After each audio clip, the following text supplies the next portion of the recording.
नौकर जोर लगा लगा कर मेरा मसाज करता। मैं उसको पैसे पकड़ा तो कहता, रहने दो, मालकिन वसूली रात को करूंगा। मैं कुछ समझ नहीं पाती।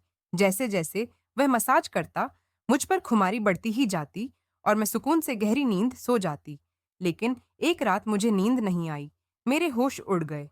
जब उस रात मसाज करते करते, मेरा नाम स्वराली है। मैं बहुत खूबसूरत थी, इसलिए शादी से पहले हर दिन मेरे लिए रिश्ता आता था। मैं अपने माँ-बाप की इकलौती बेटी थी, इसलिए मेरा बाप चाहता था कि मैं डॉक्टर बनकर उसका नाम रोशन करूँ। मगर जब मेरे लिए इतने अच्छे रिश्ते आते थे, तो मेरी माँ मुझे कहती कि तुम अपनी पढ़ाई छोड़ दो, ताकि मैं तुम्हारी शादी कर दूँ। मगर मैं अपनी माँ से कहती थी कि मुझे तो डॉक्टर बनना है। मगर यह सुनकर मेरी माँ को गुस्सा आ जाता था और वह कहती थी कि तुम अभी शादी कर लो, ये डॉक्टर की बाद में कर लेना। मगर मेरा बाप नहीं मानता था, इसलिए मेरी माँ एक बुर्ज-गू बाबा के पास गई और उनसे कहा कि मैं अपनी बेटी की शादी करना चाहती हूँ। मगर उसका बाप नहीं मान रहा। कोई ऐसा ताबीज़ दो कि उसका बाप शादी के लिए फ़ौरन मान जाए। उस बुर्जू ने मेरी माँ से हज लिए और ऐसा ताबीज़ दिया कि मेरा बाप मेरी शादी के लिए फ़ौरन मान गया। यह रिश्ता दरअसल मेरे बाप के दोस्त ने अपने बेटे के लिए मांगा था और कहा कि आपकी बेटी शादी के बाद भी डॉक्टर बन सकती है। यह सुनकर मेरा बाप ने उससे शादी के लिए फौरन हाँ कह दिया और मैं विदा होकर अपने ससुराल आ गई। मेरे ससुराल वाले बहुत अमीर थे, इसलिए मैं और मेरे पति अलग घर में रहते थे। मेरा पति अपने बाप का बिजनेस संभालता था, इसलिए वह सुबह से शाम तक बिजी रहता था। मैं उसके घर गई तो यह ऐशो आराम देखकर मैं चौंक गई। मेरे पति ने मेरी सेवा के लिए कई नौकरानियां रखी हुई थी, मगर उसका एक नौकर धीरे-धीरे मेरे करीब आने लगा। कुछ नौकर ने मुझसे कहा कि मैं यह काफ़ी सालों से काम कर रहा हूँ और आपके ससुराल वाले मुझे बिल्कुल घर के मेंबर की तरह ही समझते हैं। यह सुनकर मैंने भी उसे खास अहमियत देना शुरू कर दी। वह एक दिन मेरे कमरे में आ गया, तो मैं अभी तक बिस्तर में लेटी हुई थी। उसने मुझे थका-थका देखा, तो कहने लगा कि आप लेटे रहो, थक गई होगी। अगर आपको ऐतराज़ ना हो तो मैं आपके पैर दबा दूँ। यह सुनकर मैं चौंक गई। मैं खूबसूरत थी, जवान थी, लेकिन मुझे मेरे पति के अलावा किसी मर्द ने नहीं छुआ था और ना ही मैंने किसी नौकर से कभी अपने पैर दबावा थे, इसलिए मैंने फ़ौरन मना कर दिया। नहीं, मुझे अच्छा नहीं लगता कि कोई पराया मुझे छुए। यह सुनकर वह चुप हो गया और मेरे कमरे से चला गया। तभी मुझे एहसास हुआ कि मैंने उसकी बात का जवाब बहुत सख्ती से दिया था। शायद वह पहले भी मेरे ससुराल में ऐसे काम करता होगा, मगर मैंने साफ इनकार करके उसका दिल तोड़ दिया था। दरअसल मैं बहुत नरम दिल थी, इसलिए मुझे बाद में अफ़सोस होने लगा। मैं उसके बारे में सोचने लगी कि यह नौकर तो काफ़ी जवान और खूबसूरत है। मुझे इससे पैर नहीं दबाना चाहिए था। शायद मेरे पति को यह बात अच्छी ना लगे। अगले दिन भी ऐसा हुआ। नौकर ने यही बात मुझे दोबारा कहा। मैं उस दिन बहुत थकी हुई थी, इसलिए मैंने अपने पैर बिस्तर से नीचे कर लिए और उससे कहा कि तुम मेरे पैर दबा दो। यह सुनकर वह खुश हो गया और उसने मेरे पैर दबाने शुरू कर दिए। वह इतने धीरे-धीरे पैर दबा रहा था कि मुझे फिर से नींद आने लगी। यह देखकर वह नौकर कहने लगा, "मालकिन, आपको नींद आ रही है। आप बिस्तर पर लेट जाओ, मैं आपके पैर दबाता रहूँगा।" मैं जैसे मदहोशी में थी, इसलिए फ़ौरन बिस्तर पर लेट गई। वह नौकर बिस्तर पर आ गया और मेरे पैर दबाने लगा। उसके बाद मुझे होश नहीं रहा और मैं सो गई। मुझे नहीं पता था कि मैं कितने घंटे सोती रही। मेरी आँख खुली तो मैंने देखा कि वह नौकर अभी तक मेरे पैर दबा रहा था। यह देखकर मुझे उस पर तरस आ गया और मैंने हाथ बढ़ाकर अपने पर्स खोली और कुछ नोट निकाले और उस नौकर के हाथ में रख दिए। यह देखकर वह शर्माने लगा। "मालकिन, आप मुझे पैसे देकर शर्मिंदा कर रही हैं। मेरी सैलरी अच्छी है। मुझे इन पैसों की ज़रूरत नहीं है।" यह सुनकर मैंने उससे कहा कि यह पैसे तुम्हारी मेहनत के हैं।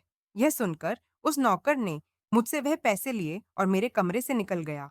मेरा पति रात को देर से आता था, इसलिए मैंने शाम को फिर उस नौकर को अपने कमरे में बुलाया और उसी से कहा कि तुम्हारी मालिश से मुझे बहुत अच्छी नींद आती है।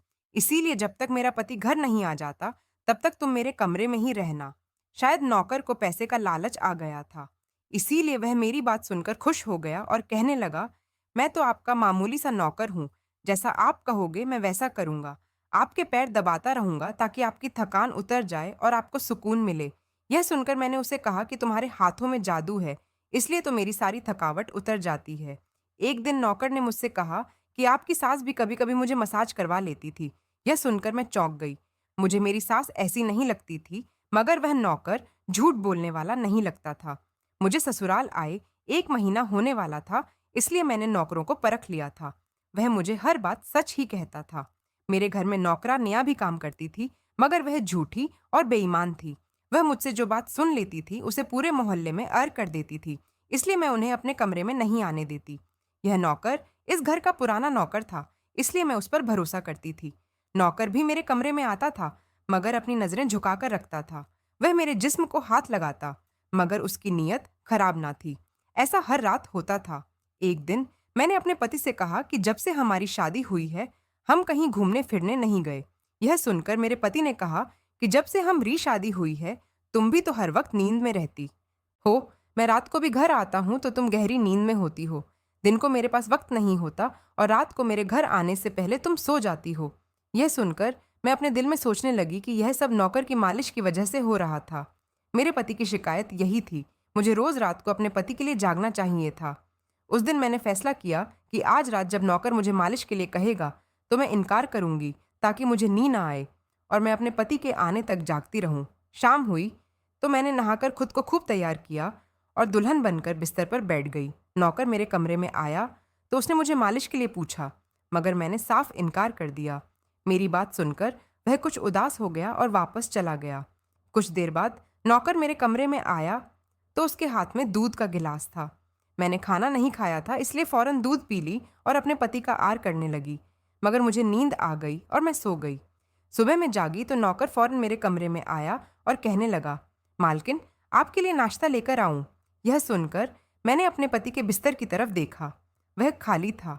यह देखकर नौकर कहने लगा, मालिक को जरूरी काम था। वह नाश्ता करके चले गए।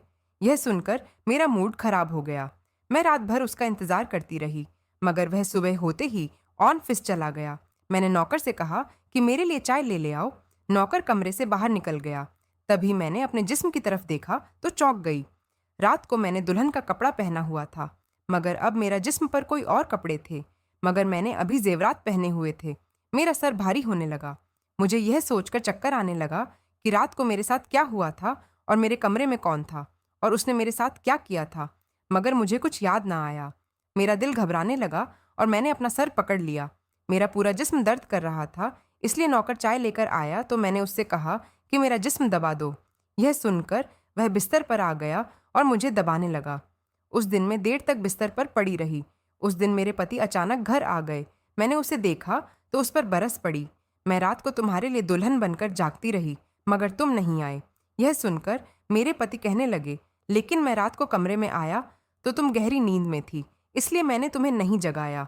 यह सुन मैं चौंक गई, मगर मेरे कपड़े किसने बदली किया और नींद पूरी होने के बावजूद मेरा जिस्म क्यों दर्द कर रहा है, मैं उलझ गई थी। मेरे पति कहने लगे, अच्छा ठीक है, मूड खराब करने की ज़रूरत नहीं है।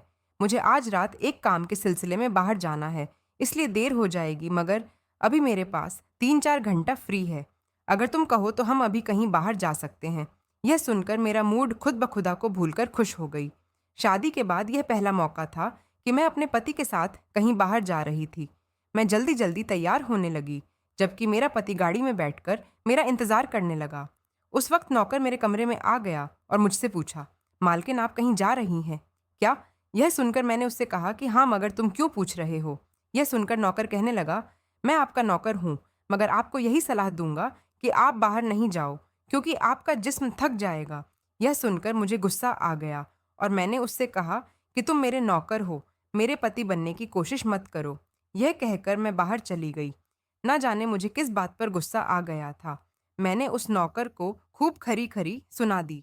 वह भी अपनी औकात जान गया था। तभी तो मैं जब घर आई तो वह मेरे सामने नहीं आया। मेरे पति मुझे गेट पर उतरकर वापस बाहर जा चुके थे। जब मैं अंदर आई तो मेरा सारा जिस्म बुरी तरह दुख रहा था। शायद मेरे जिम को मालिश की आदत हो गई थी। तभी तो रात होते ही वह मालिश के लिए तड़पने लगता था, लेकिन मैंने उस नौकर को नाराज कर दिया था, इसलिए आज वह मेरी मालिश करने नहीं आया।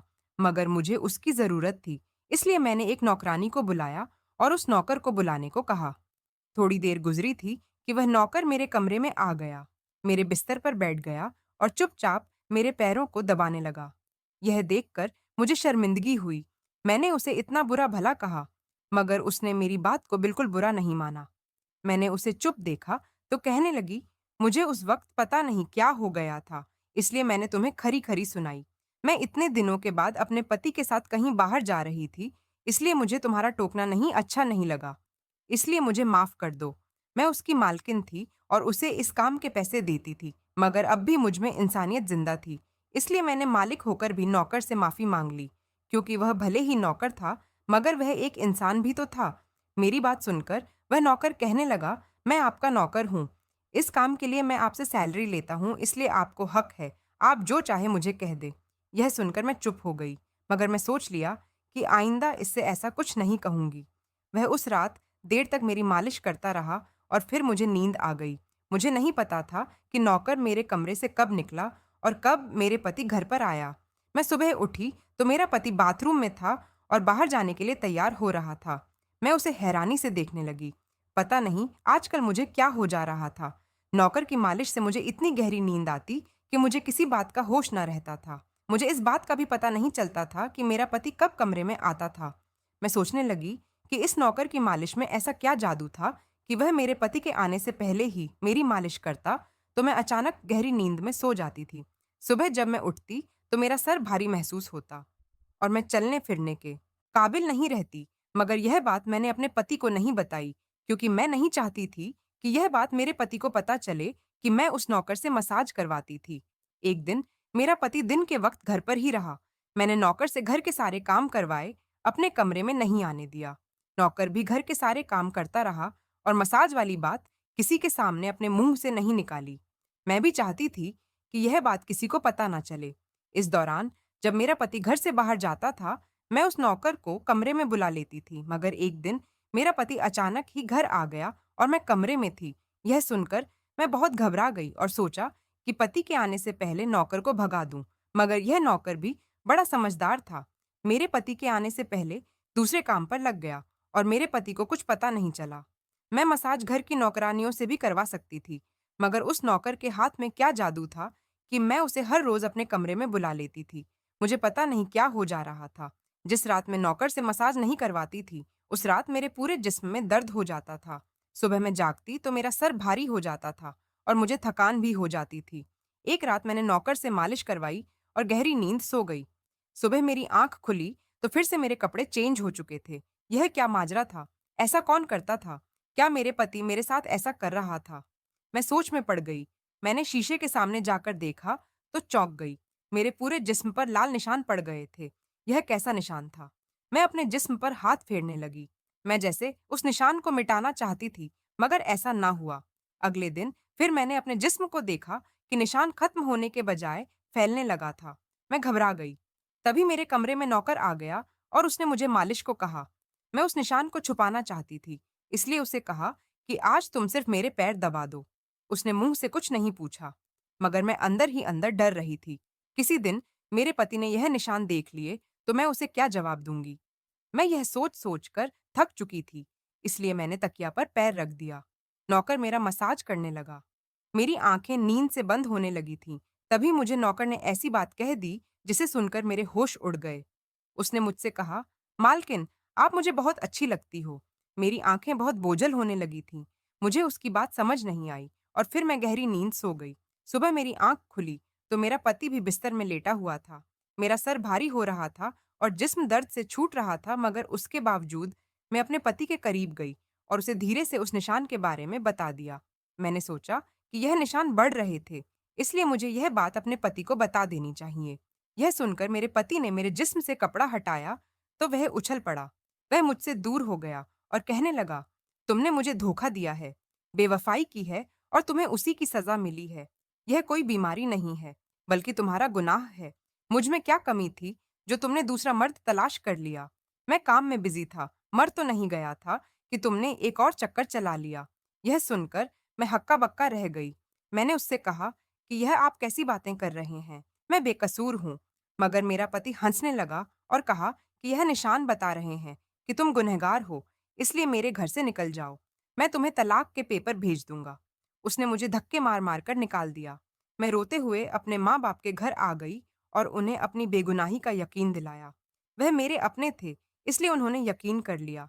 उन्होंने कहा कि वह मेरे पति से बात करने जाएँगे, मगर उनके जाने से पहले ही तलाक के कागज़ आ गए और मेरी हँसती-मुस्कुराती दुनिया उजड़ गई। मैं इसका जिम्मेदार किसको ठहरा?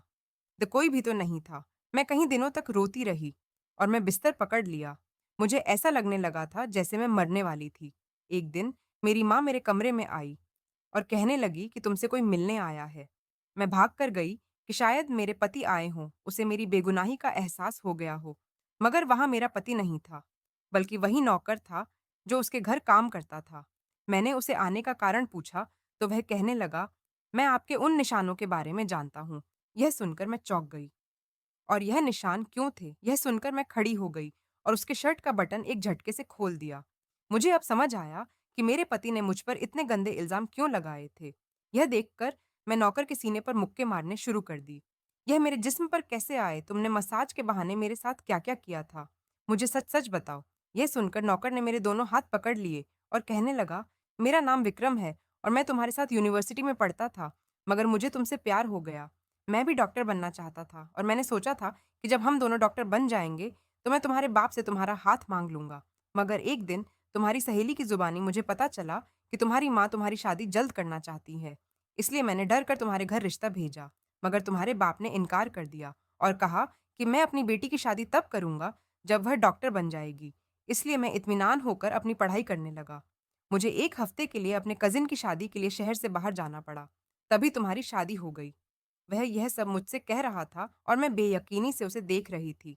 मैं वापस आया तो मेरी मोहब्बत किसी और की दुल्हन बन चुकी थी और मैं तुम्हारे प्यार और दीवानगी में तुम्हारे ही घर का नौकर बन गया, ताकि मैं तुम्हारे करीब रह सकूं। मैं तुम्हारे करीब आना चाहता था, इसलिए मसाज के बहाने तुम्हारे कमरे में आ जाता था और रात को तुम्हारे दूध में बेहोशी की दवा मिला देता था, ताकि तुम सोती रहो और तुम्हारा पति तुम्हारे करीब ना आ सके, क्योंकि तुम मेरी थी। मैं तुम्हें किसी और के करीब नहीं देख सकता था। यह सुनकर मैं हक्का-बक्का रह गई। क्या तुमने मेरे साथ कभी कुछ गलत किया? यह सुनकर उसने मेरा हाथ अपने सर पर रख लिया और कहा, मैं तुमसे प्यार करता था, इसलिए तुम्हारे इजाज़त के बगैर मैं तुम्हारे साथ कुछ नहीं करना चाहता था। यह सुनकर मैंने उस निशान की तरफ इशारा किया जो हम दोनों के जिस्म पर थे। यह सुनकर वह हंस दिया और कहा कि मैं डॉक्टर हूँ और यह सिर्फ इन्फेक्शन है। यह मैंने इसलिए किया ताकि तुम्हारे पति को हम दोनों के ऊपर शक हो जाए। यह कहकर उसने मुझे माफ़ी मांग ली और मैंने पूरे 1 साल उसे सज़ा देने के बाद माफ़ कर दिया और फिर उसके साथ शादी कर ली। तो दोस्तों, अगर आपको यह कहानी पसंद आती है तो वीडियो को लाइक करें और स्टोरी कॉर्नर चैनल को सब करें और बेल आइकन पर क्लिक करें और इसे ऑल पर सेट करें, ताकि आपको नई वीडियो की सूचना तुरंत मिल जाए। धन्यवाद।